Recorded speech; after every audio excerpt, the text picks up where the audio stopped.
Hey guys, Mr. Gibson here. In this video I'm going to talk about the law of cosines. First we're going to show you guys how to find the side of a missing triangle, the law of cosines, and then we'll show you how to find an angle using the law of cosines. Law of cosines is useful if you have a non-right triangle and you're given side, angle, side. Okay. First thing I'm going to emphasize though is corresponding angles to sides. So if you notice here, if I call this angle A, the opposite side is side A.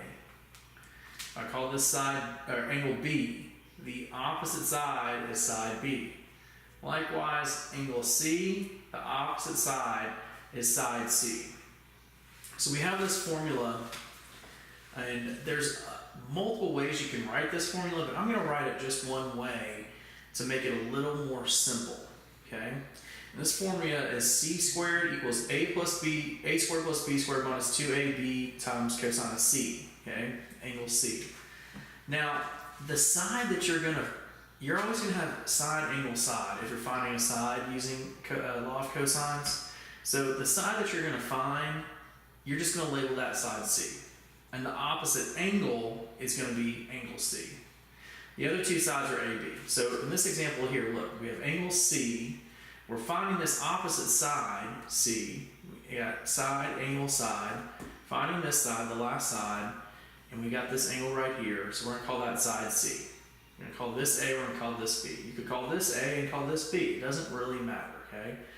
So I'm going to go ahead and plug these in. I'm going to have 11 squared plus 8 squared minus 2. A is 11, B is 8, cosine of C, 37 degrees. I'm just going to plug that in the calculator. I get 44.4. Just to prove it to you guys, I'll go ahead and put Desmos out here.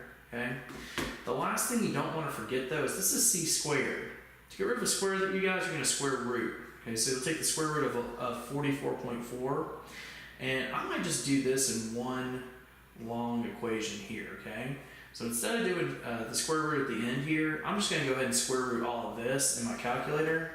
See if we get the same thing. 11 squared plus 8 squared minus 2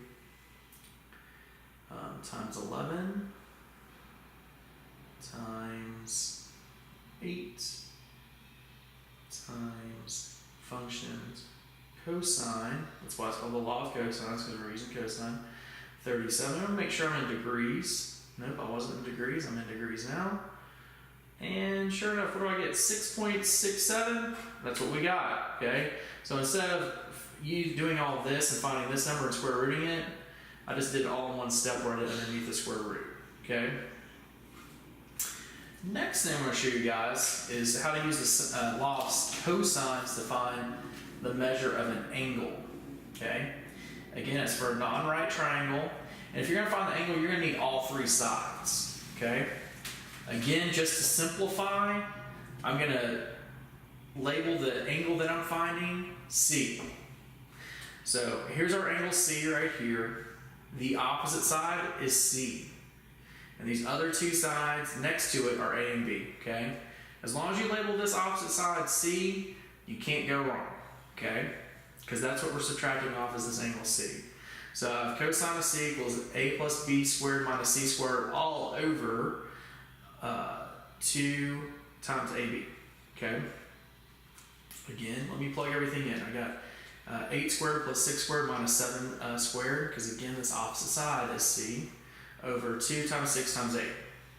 I get cosine of C equals this ratio here, 0.53125, okay? Again, I want to find the angle C, not cosine of C, so I'm going to use the cosine inverse to find the angle measure here, okay? But again, in my calculator, just to show you an alternate way, I'm just going to do it all in one line, okay? So instead of just finding this ratio and plugging it into cosine inverse, I'm just going to go ahead and say cosine inverse, okay? And I'm going to put all this stuff in this 8 squared plus 6 squared minus 7 squared.